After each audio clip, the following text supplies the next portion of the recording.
Desconocemos si esta renuncia es un acto propio del señor Campodónico o es que le han pedido que se vaya.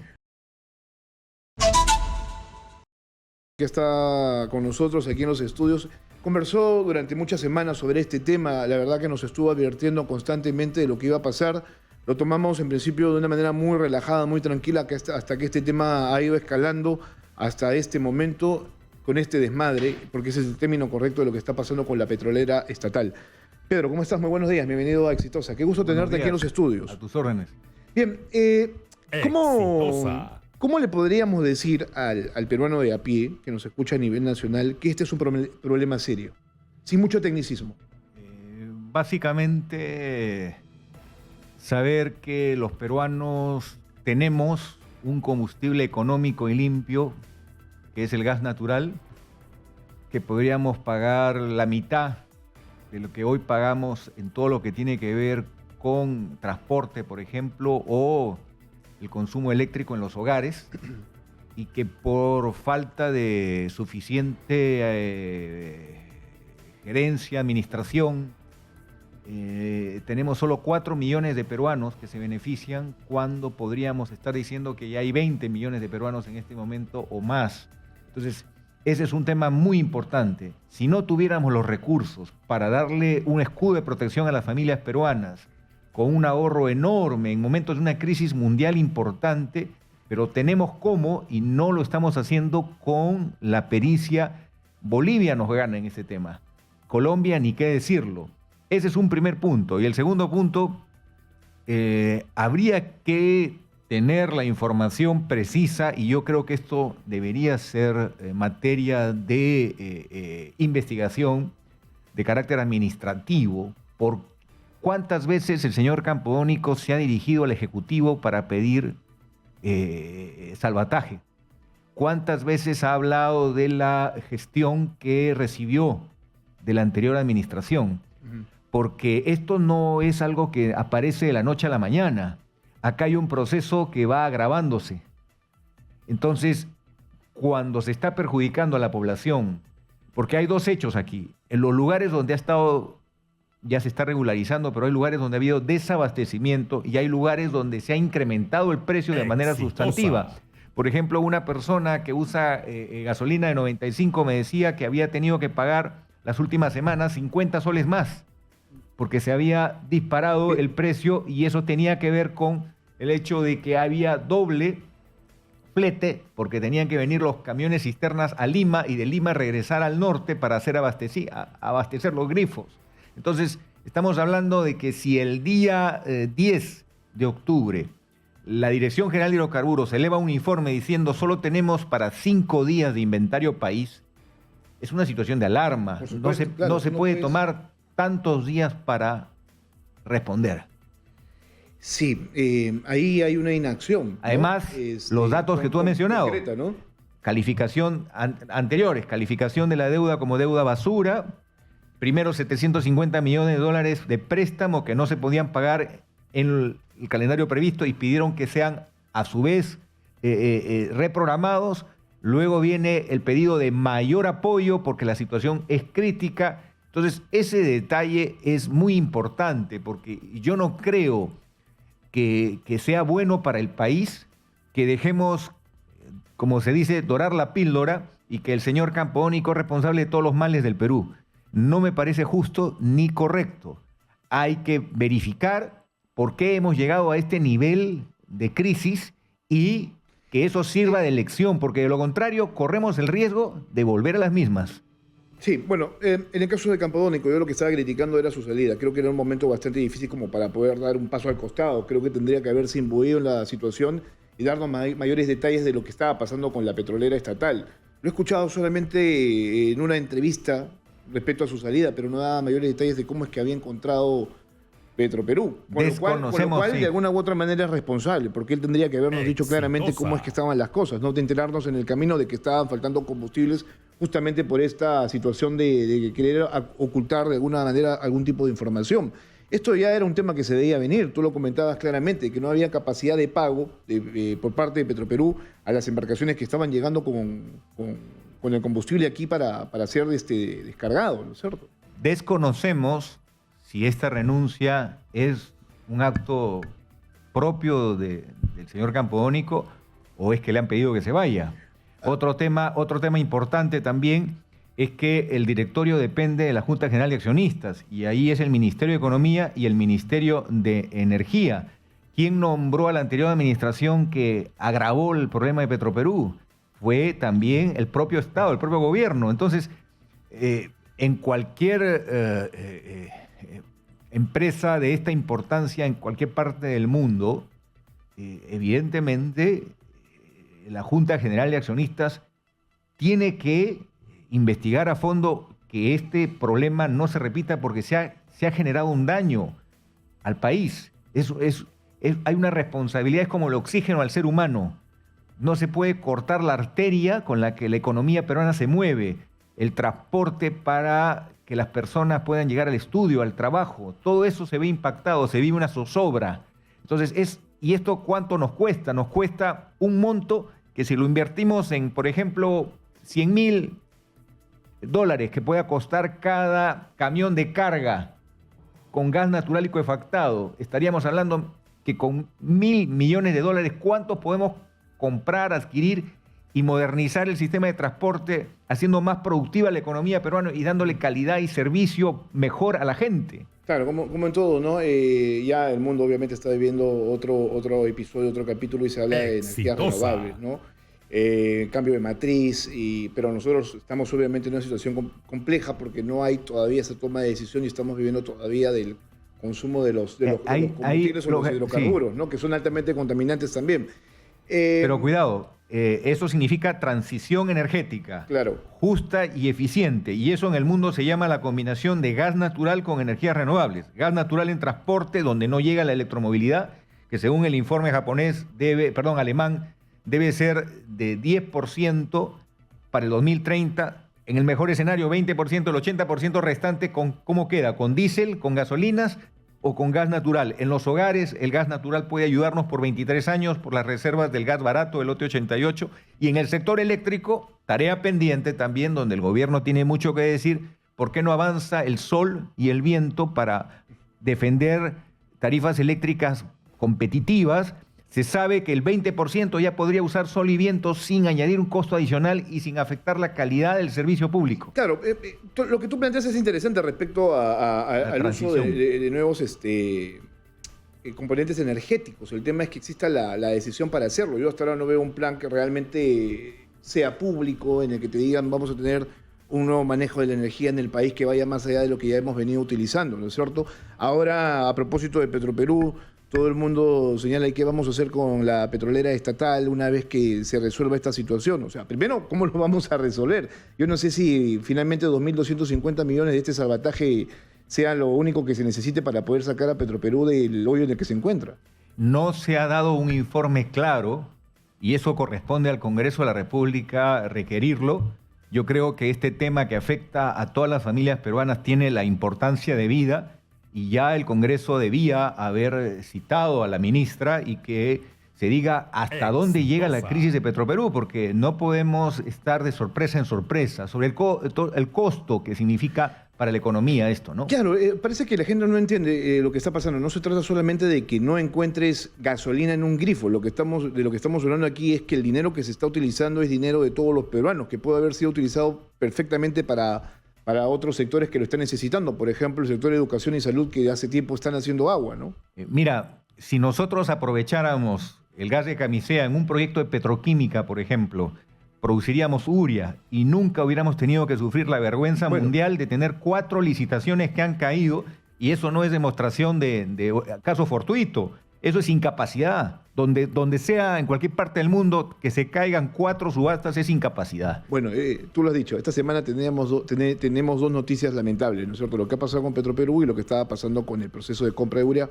La cuarta compra que se ha caído y, por cierto, le han entregado al cuarto de la lista, ¿no es cierto?, la buena pro para poder comprar estas 44.000 toneladas que se necesitan. Pero Tampoco se ha explicado exactamente por qué al cuarto. Es que se le está dando la posibilidad de ser proveedor del Estado, cuando tendría que ser el segundo, ¿no es cierto? O en definitiva el tercero. Tampoco es que se ha explicado eso. no se está siendo muy transparente en los procesos, ¿no? Todo va de la mano. Plazos que se dejan vencer y las crisis se agudizan. Han aumentado los hechos donde se violenta la probidad, que es una condición esencial porque es el dinero de todos los peruanos. La falta de expertise, de especialización, salvo honrosas excepciones, lamentablemente ese es un tema que exige que haya fiscalización, que haya rendición de cuentas, porque si no damos la voz de alerta a qué nivel de desastre podemos llegar en la gestión país. Tú acabas de decir, ¿qué se puede hacer con ese dinero? En un país que tiene la mitad del presupuesto de salud y la mitad del presupuesto de educación, y por eso no tenemos la mejor educación pública y no tenemos la mejor salud pública. Entonces, si tenemos necesidades tan básicas, insatisfechas, ¿cómo no va a dar disgusto? ¿Cómo no va a indignar que el dinero se disponga sin ese cuidado máximo, ese celo máximo y esa transparencia fundamental?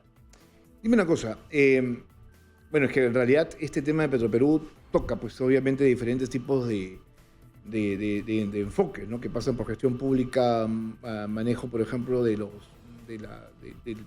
la misma empresa, luego afectación directa al usuario, que somos cada uno de nosotros, ¿no? El tema también de sectores que se van quedando sin presupuesto. En realidad es un todo, no es solamente una cuestión mínima, ¿no es cierto?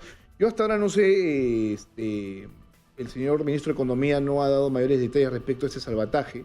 Tendría que en todo caso decírnoslo en los próximos días, pero también, como tú, me extraña mucho esta dejadez, ¿no es cierto?, falta de interés del Congreso de la República, que tendría incluso la Comisión encargada de la Energía y Minas haberse reunido de emergencia para tratar del tema, ¿no?, para encontrar respuestas todos durante esta semana de lo que ha pasado. Sin embargo, esto no se ha dado, porque además están en semana de representación, pero incluso la semana de representación ante estos panoramas deberían ser suspendidas, ¿no?, como para ver o para que nos digan qué es lo que estamos enfrentando.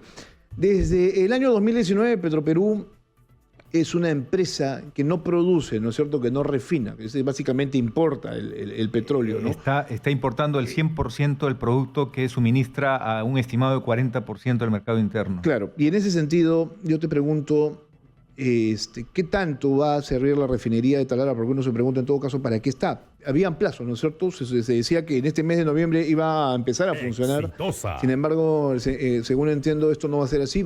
Podría ser para fines de año, o algunos señalan para el segundo o el primer trimestre del año 2023.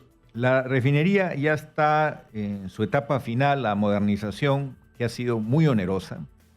Bueno, ahí también hay un problema de origen, es decir, la modalidad de contratación no ha sido la mejor. Esta clase de proyectos se hacen a suma alzada, que se ofrece un solo precio y ahí queda.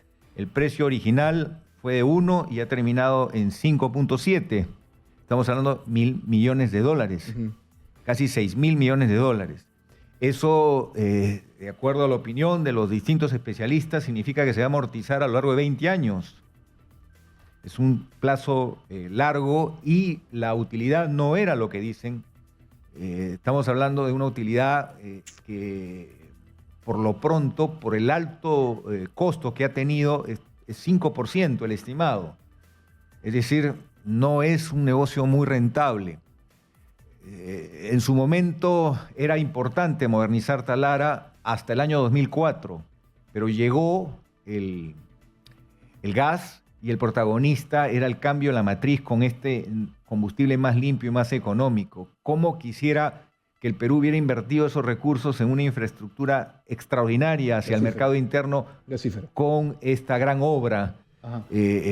Pero lamentablemente ya está hecho, ha sido anacrónica, es decir, se ha hecho muy tarde esta modernización, y encima, algo que yo no dejaré de decir, haber eliminado en la última etapa al postor japonés que construyó Pampilla y quedar con un solo postor ha hecho que este proyecto sea mucho más caro, porque cuando hay competencia tienes una mejor señal de precio final. Entonces hay una suma de errores que pagamos todos los peruanos. Por eso es que vuelvo a la reflexión inicial, que me parece muy importante la pregunta. No podemos ser indolentes, no podemos ser indiferentes. No podemos dejar, como se dice en lenguaje popular, que todo pase piola, porque el país merece y nuestros hijos merecen la máxima entrega de alma, corazón y vida, porque ¿cuántos colegios no tienen agua potable, un servicio higiénico, una mínima carpeta, implementos básicos? Se dice que la mitad. Entonces, paradójicamente, el Estado no responde. Entonces, creo que es justo que haya un salvataje condicionado, pero en serio, no con maquillaje. Y para eso hay instituciones que pueden ayudar en el monitoreo de la calidad de lo que necesita Petroperú, y también que se nombre un directorio que no sea, pues...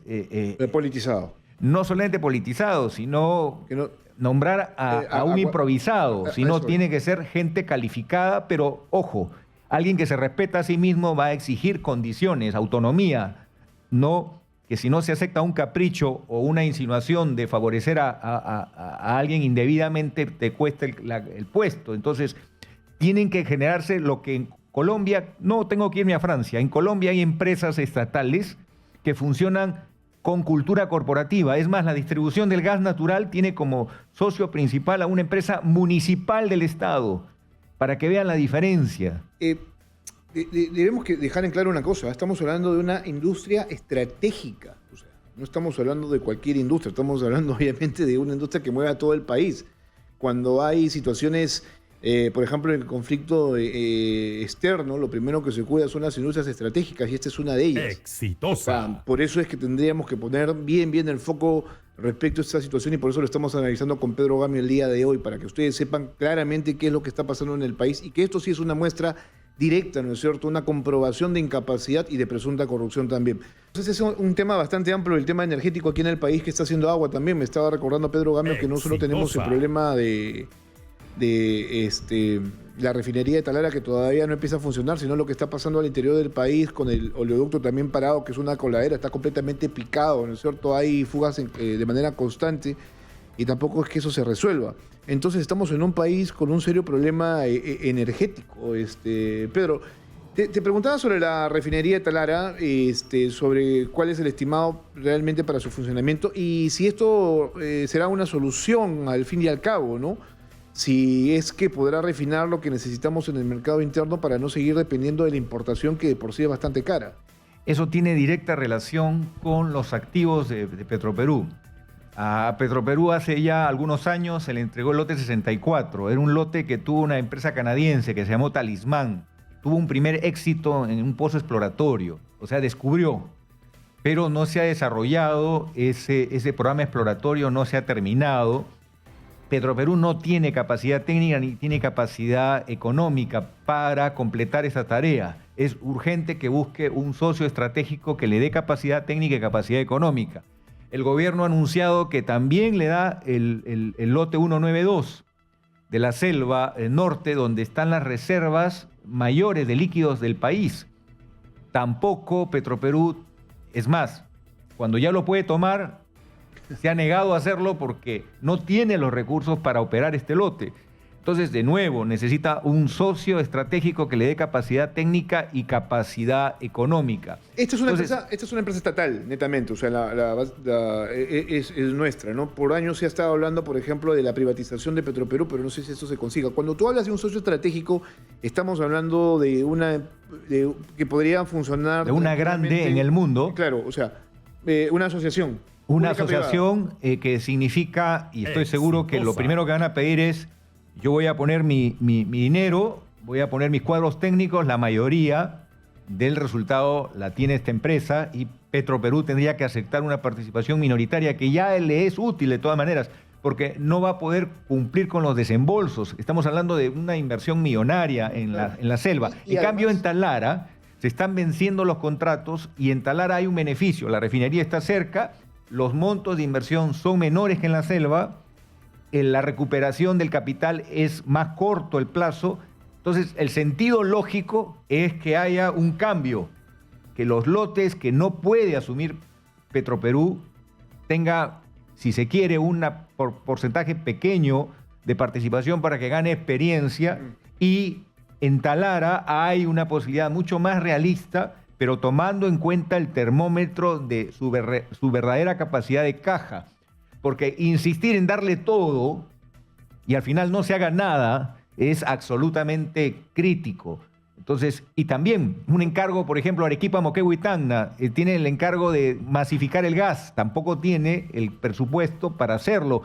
Y el norte, Trujillo, Chiclayo, Chimbote han avanzado más que Arequipa, Moquegua y Tacna porque lamentablemente Petroperú necesita que el Estado le habilite el presupuesto. Entonces, hay una reingeniería urgente que se tiene que trabajar y lo que toca es la pregunta, el abastecimiento se está ya regularizando porque siempre Dios es peruano, dice la expresión, sí. Y había un barco tanquero en el mar cerca a los puertos, entonces ya se está regularizando, pero los lugares más lejanos de la sierra, evidentemente de algunas ciudades de la selva, se estima en 20 días que se normalice la entrega, ¿no? Sí, antes de regresar al vivo, estábamos en la pausa conversando con Pedro sobre el restablecimiento del suministro aquí en Lima y en algunas regiones y se ha comentado, ¿no?, de que esto podría demorar entre 30 a 40 días porque, claro, lo importas desde los Estados Unidos, desde Texas y, ¿no?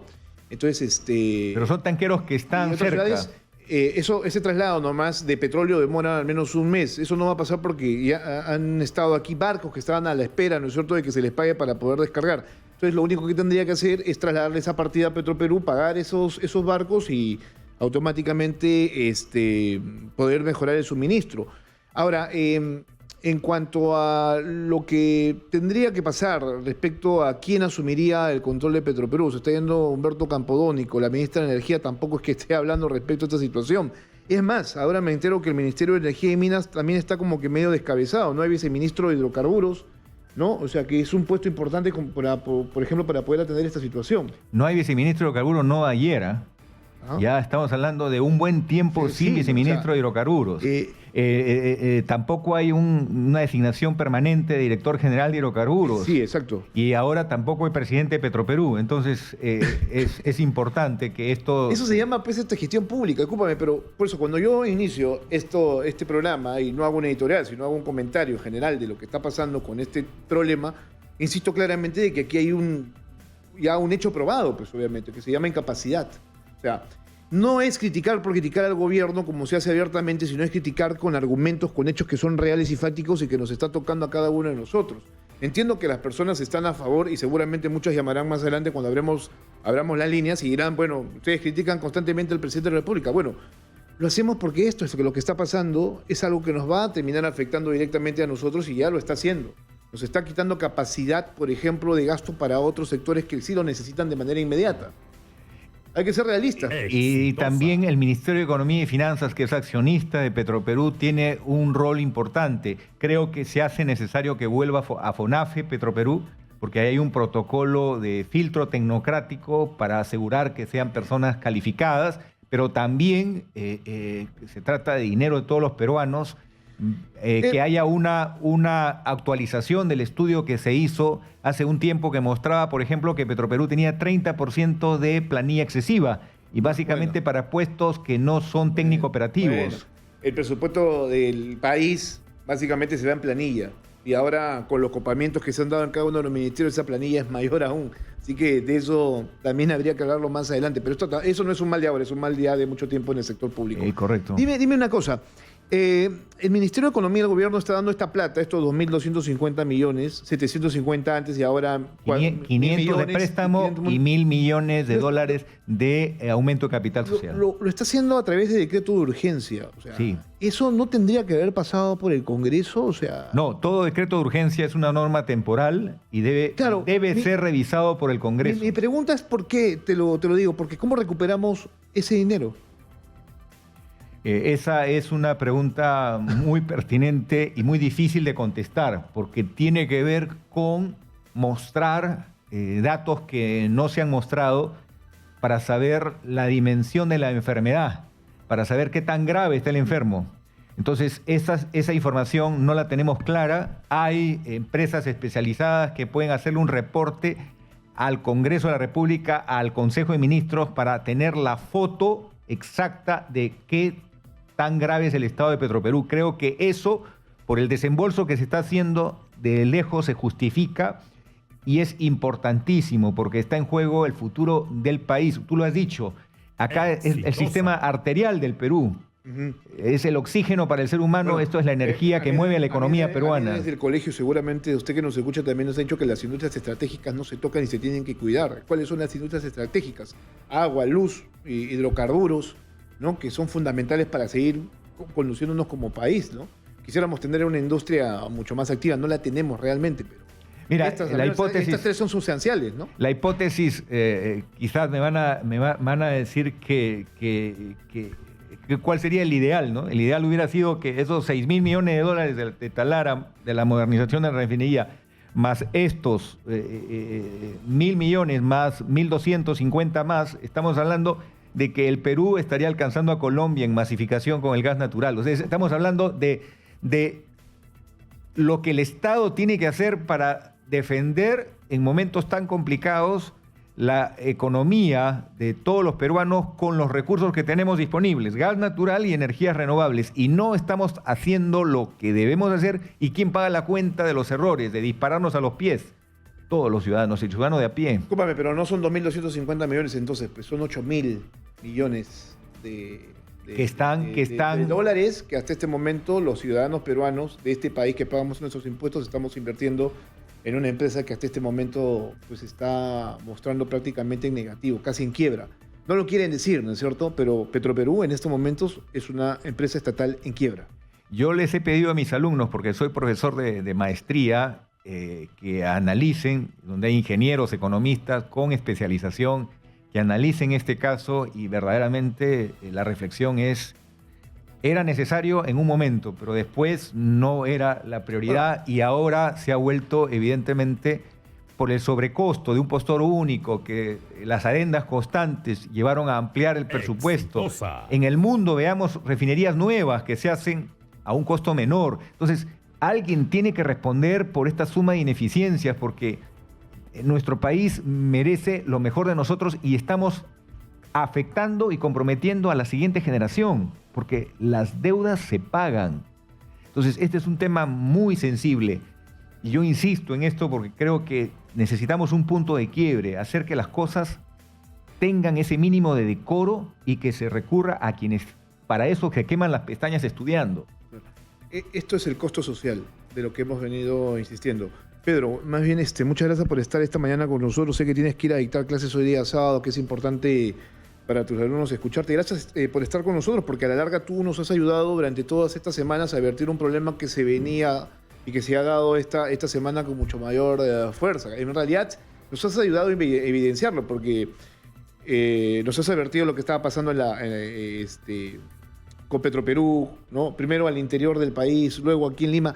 Lamentablemente tenemos este serio problema de centralismo, donde cuando solamente le toca a Lima reaccionamos y luego no nos importan las regiones. Y esto primero se ha estado advirtiendo en el norte, ¿no?